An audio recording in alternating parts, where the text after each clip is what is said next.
Da crítica, porque a cada dia surge alguma coisa mais grave ainda. E parece que a novela Daniel Alves está em seus últimos capítulos. Na Espanha, onde o ex-jogador do Barcelona se encontra preso, os jornais locais indicam que Daniel Alves forjou seu depoimento e que a própria polícia teria vídeos indicando uma farsa do jogador brasileiro. Porém, o ex-jogador Casagrande deu detalhes do caso aos jornais. Se liga aí. Assim, um resumo.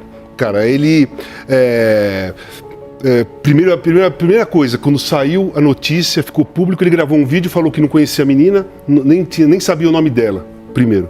Aí foi até a Espanha para dar um depoimento voluntariamente e acabou sendo preso ali, algemado, e foi preso, né?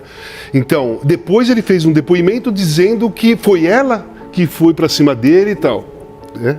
Diferente. E agora ele quer dar um terceiro depoimento, ele quer falar uma outra história. E a menina manteve a mesma história, foi contando mais detalhes, outras testemunhas, o vídeo da boate. Então tá tudo caminhando para uma situação muito crítica. Quando ele foi preso, sem fiança, cara, eu já falei assim, caramba, pô, como que você vai prender o cara que é suspeito e sem fiança? Alguma coisa tá avançando. Mas eu queria só dizer o seguinte, o que acontece? Que eu já falo isso há muito tempo, cara. Eu bato nessa tecla há muito tempo. Eu não vejo jogador de futebol, eu não vejo futebol só com a bola rolando dentro do campo.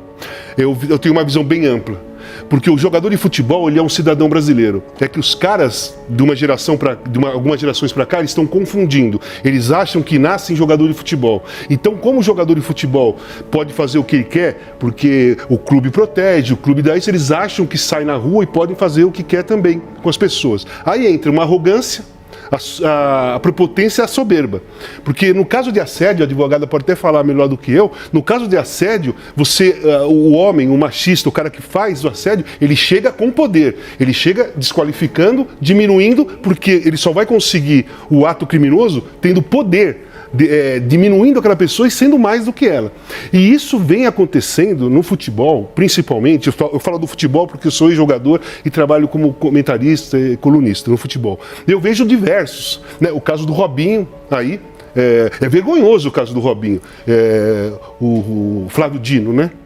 Flávio Dino falou que vai averiguar se dá para cumprir a pena aqui. Tem que cumprir a pena em algum lugar, cara. Você não pode ficar livre e a vítima lá, sabe, sem saber o que está acontecendo, sem saber o que aconteceu com o criminoso dela. Eu acho que é um desrespeito às mulheres todas, principalmente aquelas que sofreram abuso de alguma maneira.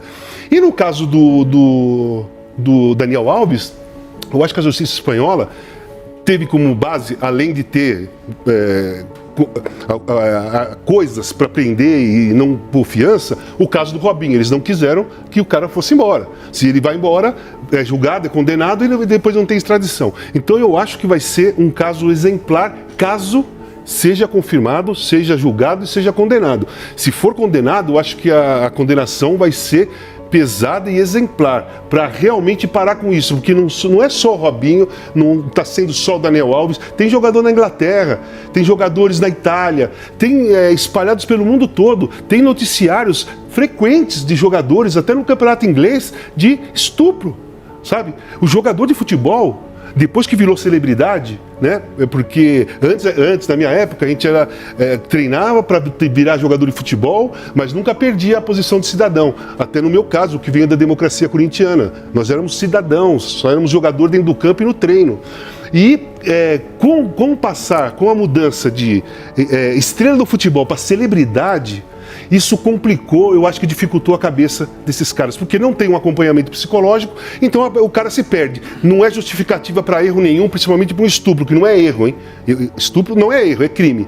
Então eu acho que tem que ter um trabalho, eu acho que eu falei aqui da outra vez, trabalho psicológico na categoria de base, para as próximas gerações estarem bem melhor preparadas para viver a vida como uma estrela do futebol, sabe? Porque eles estão confundindo as coisas, estão passando do limite.